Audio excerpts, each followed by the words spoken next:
Good morning students, welcome to my YouTube channel Harshman science series. So आज का जो हमारा टॉपिक रहेगा वो रहेगा एंजाइम्स। एंजाइम्स एक बहुत ज्यादा कॉमन वर्ड है जो कि ज्यादातर हम केमिस्ट्री एंड बायोलॉजी में एंड स्पेशली बायोलॉजी में देखने को हमको मिलता है ये वर्ड। ठीक है, तो अगर हम बात करें एंजाइम्स होते क्या है, तो बहुत सिंपल सी चीज होते हैं एंजाइम्स। एंजाइम्स एक प्रोटीन होते हैं। Enzymes are protein. सबसे पहले हम बात करें तो हम सब जानते हैं कि प्रोटीन क्या होते हैं, building block of our body. तो एंजाइम्स क्या होते हैं, प्रोटीन होते हैं विच आर या विच एक्ट एज, जो कैसे एक्ट करते हैं, as a biocatalyst, which act as biocatalyst. ये बायोकैटलिस्ट जो टर्म है ये बहुत ज्यादा इंपॉर्टेंट है।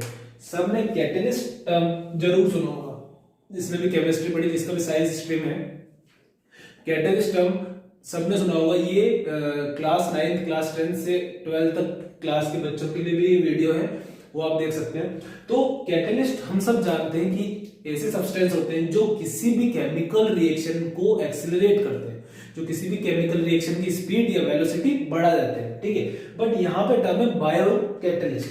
बायोकैटलिस्ट मतलब क्या हुआ, बायोकैटलिस्ट हमने एंजाइम्स को बायोकैटलिस्ट इसलिए बोला है क्योंकि ये हमारी बॉडी के अंदर जितनी भी केमिकल रिएक्शंस होती है, हमारी बॉडी से रिलेटेड जितनी भी केमिकल रिएक्शंस होती है, स्टार्च शुगर में कन्वर्ट होता है या fat fatty acid and glycerol में कन्वर्ट होता है, ये सब जो ब्रेक डाउन वगैरह है, तो जितने भी हमारी बॉडी में केमिकल रिएक्शंस हो रही है ये उसमें हमारी हेल्प कर रहे हैं एंजाइम्स, इसलिए हम इसको बोलते हैं बायोकैटलिस्ट। ओके, तो हमने देख लिया एंजाइम्स क्या, enzymes are protein which act as biocatalyst and accelerate chemical reaction in our body. ये हमने बात कर ली एंजाइम्स की। उसके बाद अगर हम देखें इसका स्ट्रक्चर ऑफ एंजाइम, तो एंजाइम जो होते हैं वो क्या होते हैं, लीनियर चेन में होते हैं, linear chain of amino acid. Enzymes क्या है, एंजाइम्स का अगर हम स्ट्रक्चर की बात करें तो ये linear chain of amino acids. Amino acid की एक लीनियर चेन होती है, और एमिनो एसिड हम सब जानते हैं एमिनो एसिड का जो सीक्वेंसिंग होती है वो ही एक पर्टिकुलर एंजाइम को निर्धारित करती है। हर एंजाइम में जो ये चेन होगी, जो ये लीनियर चेन होगी, वो हर एंजाइम में क्या होगी, डिफरेंट होगी। ठीक है, तो मान सकते हैं स्ट्रक्चर जो होता है इसका क्या कैसा होता है, linear chain of amino acid which is generally 3D structure. और जो जनरली कैसा स्ट्रक्चर देखने को मिलता है हमको, 3D स्ट्रक्चर में हमारा एंजाइम हमको पाए जाते हैं। ठीक है, तो ये हमने बात कर ली एंजाइम और एंजाइम का स्ट्रक्चर। उसके बाद अगर हम बात करें, कुछ टर्म्स है हमारे पास, एंजाइमोलॉजी।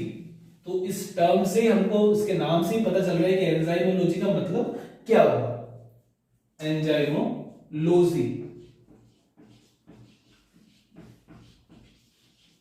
वो सिंपल है, study of enzymes is known as enzymology. Study of enzymes is known as enzymology. New enzymes का फॉर्मेशन, आजकल आर्टिफिशियल एंजाइम्स को जो बनाने में, वैसे एंजाइम्स जनरली हमारी बॉडी में प्रोड्यूस होते हैं, बट आजकल आर्टिफिशियल एंजाइम्स बनाने की भी टेक्निक आ रही है।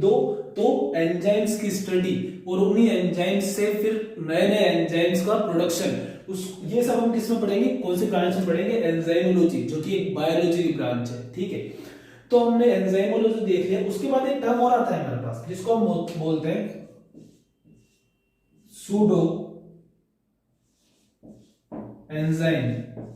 ये एक रिसेंट टर्म है, इसके ऊपर बहुत ज्यादा रिसर्च हो रही है। ठीक है, ये क्या है, हम बात कर सकते हैं pseudo enzyme, new field of research है, new field of research on enzymes. इसके अंदर सूडो एंजाइम के अंदर हम ये स्टडी कर रहे हैं, साइंटिस्ट ये स्टडी कर रहे हैं कि जब हमारा इवोल्यूशन हुआ, जब ह्यूमन का विकास हुआ, तो उस दौरान कुछ ऐसे एंजाइम्स भी थे जिन्होंने अपनी कैपेसिटी लूज कर दी, जिन्होंने अपनी कैपेसिटी क्या कर दी, लूज कर दी किसी भी केमिकल रिएक्शन को एक्सेलरेट करने में। जब हमारा विकास हो रहा था, ठीक है, जब हमारा इवोल्यूशन हो रहा था, तो कुछ एंजाइम्स ऐसे भी थे, सारे एंजाइम्स हमारे अंदर नहीं है, कुछ एंजाइम्स ऐसे भी थे जो पीछे छूट गए, टाइम के साथ में कुछ एंजाइम्स ऐसे थे जिनके पास पहले कैपेसिटी थी किसी भी रिएक्शन को एक्सीलरेट करने की, जो कि अब उनके पास नहीं है। तो ये सूडो एंजाइम एक नई ब्रांच है जिसके ऊपर साइंटिस्ट अभी बहुत ज्यादा रिसर्च कर रहे हैं। ठीक है, अब हम बात करते हैं कि एंजाइम्स वर्क कैसे करते हैं। मैकेनिज्म ऑफ एक्शन की बात करते हैं हम एंजाइम्स की। मैकेनिज्म ऑफ एक्शन,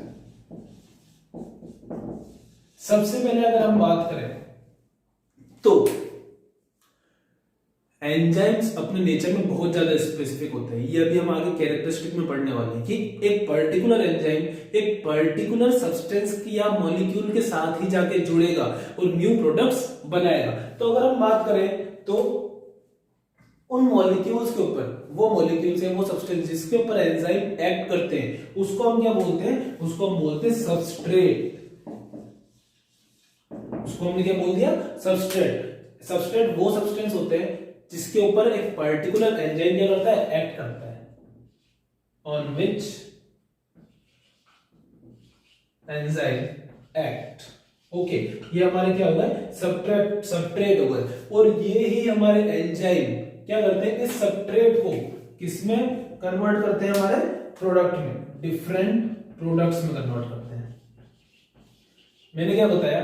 सबस्ट्रेट वो सब्सटेंस होते हैं या वो मॉलिक्यूल होते हैं जिसके ऊपर एक पर्टिकुलर एंजाइम क्या करता है? एक्शन करता है, वर्क करता है, उसके साथ जुड़ता है जाके, और वो एंजाइम उस पर्टिकुलर सबस्ट्रेट को किसमें कन्वर्ट कर रहा है? प्रोडक्ट में। हम यूं समझ सकते हैं केमिस्ट्री की भाषा में कि रिएक्टेंट से प्रोडक्ट बनाने वाला हमारा क्या है? वही एंजाइम है, वही पर्टिकुलर एंजाइम होता है। एंजाइम हम जानते भी केमिस्ट्री में, जो कि खुद बिल्कुल भी यूज में नहीं होते। सिर्फ एंजाइम का ये फंक्शन है कि रिएक्टेंट से प्रोडक्ट जो बन रहा है उसकी एक्सेलरेशन, उसकी स्पीड बढ़ा दे। वो खुद यूज्ड अप नहीं होते किसी भी केमिकल रिएक्शन में। ठीक है, तो हमने बात करी मैकेनिज्म ऑफ एक्शन क्या होता है। जो हमारे एंजाइम्स होते हैं, हमारे जो बायोकैटलिस्ट होते हैं, ठीक है, वो क्या करते हैं? किसी भी सबस्ट्रेट के ऊपर वर्क करते हैं और उस सबस्ट्रेट को किसमें कन्वर्ट कर देते हैं? हमारे डिफरेंट प्रोडक्ट में कन्वर्ट कर देते हैं। ठीक है, अब हमारे पास ये इसका मैकेनिज्म ऑफ एक्शन आपने अभी हम थ्योरेटिकल पार्ट देख लिया। अब हम इसको कुछ डायग्राम से समझने की कोशिश करते हैं।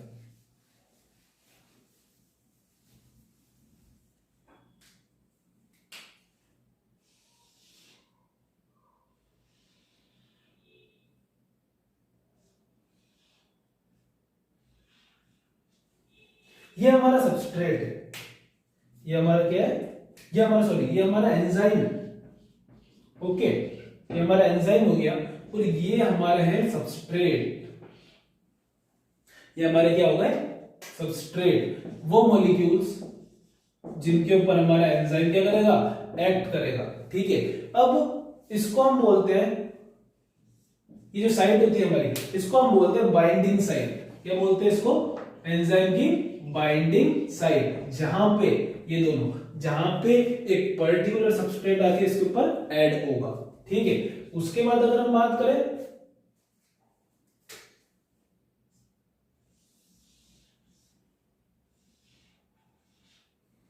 तो अब हमारा जो सबस्ट्रेट था वो इसके ऊपर जाके ऐड हो चुका। ओके, अब इसको हम क्या बोलेंगे? इसको हम बोलेंगे ES complex. ES complex enzyme, ये हमारा एंजाइम हो गया, ये हमारा सबस्ट्रेट हो गया, तो एंजाइम सबस्ट्रेट कॉम्प्लेक्स बन गया। सबसे पहले एंजाइम अलग था, ये इसके एंजाइम की बाइंडिंग साइट सबस्ट्रेट था। तो एंजाइम ने क्या करा? एंजाइम जाके सबस्ट्रेट से ऐड हो गया। ठीक है, तो उसने क्या बनाया? ES complex, enzyme substrate complex बना दिया। उसके बाद क्या हुआ? उसके बाद जैसे ही हमारा ईएस कॉम्प्लेक्स बनेगा, उसके बाद क्या हो गया? ये हमारे जो सबस्ट्रेट थे वो मैंने आपको बताया किसमें कन्वर्ट हो जाएंगे? डिफरेंट प्रोडक्ट्स में कन्वर्ट हो जाएंगे और वो फिर अलग हो जाएंगे। ठीक है, ये हमारा वापस वही सब्सटेंस हो गया। ओके, और ये हमारा जो सब्सटेंस थे इनमें कुछ चेंज आके वो अलग हो गए और ये हमारे क्या कहलाए? प्रोडक्ट्स कहलाए। तो सबसे पहले एंजाइम जाके बाइंड हुआ सबस्ट्रेट पे, एंजाइम सबस्ट्रेट कॉम्प्लेक्स बना, और एंजाइम सबस्ट्रेट कॉम्प्लेक्स एंजाइम ने क्या करा, इनके अंदर कुछ ऐसे चेंजेस किए जिसके कारण क्या हुआ, ये हमारे जो सबस्ट्रेट है वो कन्वर्ट हो गए इसमें प्रोडक्ट्स में, और बाद में लेटर ऑन हो जाके अलग हो गए, डिफरेंशिएट हो गए। ठीक है, तो ये हमारा इसका मैकेनिज्म ऑफ एक्शन था। और एक बात मैं आपको वापस बताना चाहूंगा कि एंजाइम्स जो होते हैं वो बहुत ज्यादा पर्टिकुलर होते हैं, वेरी वेरी ज्यादा, वेरी वो क्या होते हैं, स्पेसिफिक होते हैं। ऐसा नहीं है कि हर कोई एंजाइम किसी भी सबस्ट्रेट या किसी भी मॉलिक्यूल के साथ जाके ऐड हो जाएगा, ये अपने नेचर में बहुत ज्यादा क्या है, स्पेसिफिक। ओके, ये हमारा मैकेनिज्म ऑफ एक्शन था। होप आपको समझ में आया होगा सबको। ये वीडियो कोई हायर ज्यादा क्लासेस के लिए नहीं है, ये हमारा नॉर्मल 10th सब 9th 10th के बच्चे भी इसके लिए इसको देख सकते हैं। तो प्लीज जो बच्चे इसे देख रहे हैं वो इसे समझे, और कोई डाउट हो तो कमेंट सेक्शन में जरूर बताएं। उसके बाद अगर हम बात करें तो जनरल प्रॉपर्टीज ऑफ एंजाइम, कुछ जनरल प्रॉपर्टीज की बात करते हैं। फर्स्ट प्रॉपर्टी की अगर हम बात करें तो ये क्या है, हमारे एंजाइम्स आर बायोकैटलिस्ट, ये सब जानते ही हैं। ये हमारी फर्स्ट प्रॉपर्टी कि एंजाइम क्या होते हैं, बायोकैटलिस्ट होते हैं। उसके बाद अगर हम इसकी सेकंड प्रॉपर्टी की बात करें तो दे इनिशिएट एंड एक्सेलरेट, इनिशिएट करते हैं, एक्सेलरेट करते हैं क्या, कोई भी केमिकल रिएक्शन, या हम बोले बायोलॉजिकल केमिकल रिएक्शन, जैसे कि आप सबको पता है इनिशिएट भी करते हैं। ये बात बहुत ज्यादा इंपॉर्टेंट है, सिर्फ ये नहीं कि एक्सेलरेट करना, रिएक्टेंट से प्रोडक्ट बन रहा है तो इनिशिएशन जो किया है वो भी एंजाइम्स ने किया है, और उसको आगे उस रिएक्शन को बढ़ाया है, इस रिएक्शन की स्पीड बढ़ाई है, वो भी इसने करी, हमारी एंजाइम्स ने करी। ठीक है, उसके बाद अगर हम बात करें हमारा जो थर्ड इसकी प्रॉपर्टी है, ये आपको बताया ही मैंने, enzymes are highly specific, enzymes are highly specific. जैसे कि मैंने आपको बताया ये बहुत ज्यादा स्पेसिफिक होते हैं। पर्टिकुलर एंजाइम कुछ पर्टिकुलर मॉलिक्यूल्स के साथ ही जाके ऐड होगा, ऐसा नहीं है कि कोई भी एंजाइम किसी भी सबस्ट्रेट के साथ ऐड हो जाएगा और ये इस कॉम्प्लेक्स बना देगा। इसलिए मैंने बोला ये क्या है, बहुत ज्यादा हाईली स्पेसिफिक है। उसके बाद अगर हम बात करें हमारे फोर्थ इसकी प्रॉपर्टी की, ठीक है, तो ये पीएच स्पेसिफिक भी होते हैं। पीएच स्पेसिफिक मतलब हर पर्टिकुलर एंजाइम एक पर्टिकुलर पीएच के ऊपर काम करता है। जैसे कि अगर हम बात करें तो पेप्सिन जो होता है हमारा एक एंजाइम, पेप्सिन एंजाइम जो होता है हमारा वो पीएच 2 पे काम करता है, ओनली वो पीएच किस पे काम करता है, 2 पे। ओके, और अगर हम बात करें एक और हमारा ट्रिप्सिन एंजाइम, जो कि आगे मैं आपको बताऊंगा कि प्रोटीन को एमिनो एसिड में कन्वर्ट करता है, जो हमारा ट्रिप्सिन एंजाइम है वो पीएच 8.5 पे वर्क करता है। तो ये क्या है, एंजाइम जो है वो पीएच स्पेसिफिक भी होते हैं, कि मतलब हर एंजाइम एक पर्टिकुलर पीएच के ऊपर वर्क करता है। ये चार प्रॉपर्टी समझ में आई आपको। बायोकैटलिस्ट होते हैं, initiate and accelerate chemical reaction, highly specific होते हैं और हाईली पीएच स्पेसिफिक भी होते हैं। ठीक है, उसके बाद अगर हम बात करें हमारी नेक्स्ट प्रॉपर्टी की, ठीक है, तो ये टेम्परेचर स्पेसिफिक भी होते हैं। इसका मतलब एक पर्टिकुलर एंजाइम एक पर्टिकुलर टेम्परेचर के ऊपर ही काम करेगा। मैं आपको बता देता हूं, जो हमारे एंजाइम्स होते हैं, इसकी फिफ्थ प्रॉपर्टी की अगर हम बात करें तो एंजाइम जो होते हैं क्या होते हैं, टेम्परेचर स्पेसिफिक भी होते हैं। They are highly temperature specific. अगर हम इसकी रेंज की बात करें तो इसकी जो नॉर्मल रेंज होती है, जो इसकी रेंज देखी गई है एंजाइम्स के एक्शन करने की, वो देखी गई है 25 degree Celsius to 45 degree Celsius, but at 37 degree Celsius वो सबसे ज्यादा इफेक्टिव होते हैं। एंजाइम्स अपनी सबसे ज्यादा रिएक्टिविटी शो करते हैं एट 37 डिग्री सेल्सियस। तो हमने देख लिया पीएच स्पेसिफिक है और साथ में क्या है, ये टेम्परेचर स्पेसिफिक भी है। ठीक है, अगर हम इसकी नेक्स्ट प्रॉपर्टी की बात करें तो ये क्या करते हैं, ये enzymes lowers the activation energy, enzymes lower the activation energy of substrate. इसका मतलब क्या हुआ, ये बहुत ज्यादा इंपॉर्टेंट पॉइंट है। इसका मतलब ये हुआ कि कोई भी सबस्ट्रेट था वो एक पर्टिकुलर एक्टिवेशन एनर्जी पे, या हम बोल सकते हैं एक पर्टिकुलर टेम्परेचर में वर्क कर रहा था, बट एंजाइम ने क्या करा, उसकी एक्टिवेशन एनर्जी को लोअर डाउन किया और एक पर्टिकुलर कोई छोटे से टेम्परेचर के ऊपर ही उससे क्या करा दिया, वर्क करवा दिया। तो ये हमारे कुछ जनरल प्रॉपर्टीज थी जो आपको पता होनी चाहिए। ठीक है, आज का जो हमारा लास्ट टॉपिक है वो है कुछ एग्जांपल्स। हम एग्जांपल्स की बात करेंगे कुछ, कि वो क्या क्या एग्जांपल्स है, वो कौन कौन से एंजाइम से जो कॉमनली हमारी बॉडी में क्या करते हैं, फंक्शन करते हैं। तो सबसे पहले अगर हम बात करें तो हमारा एग्जांपल हो गया, फर्स्ट एग्जांपल की अगर हम बात करें तो फर्स्ट एग्जांपल हमारा हो गया लाइपेज। लाइपेज का क्या फंक्शन है, लाइपेज हमारा break down of fat into fatty acid and glycerol. Lipase एक एंजाइम है जो कि रिएक्शन करके क्या करता है, फैट को सिंपलर फॉर्म में तोड़ता है, जो कि है फैटी एसिड एंड ग्लिसरॉल। उसके बाद अगर हम हमारे सेकेंड एंजाइम की बात करें तो वो होता है एमाइलेज। सबने सुना होगा सैलाइवरी एमाइलेज।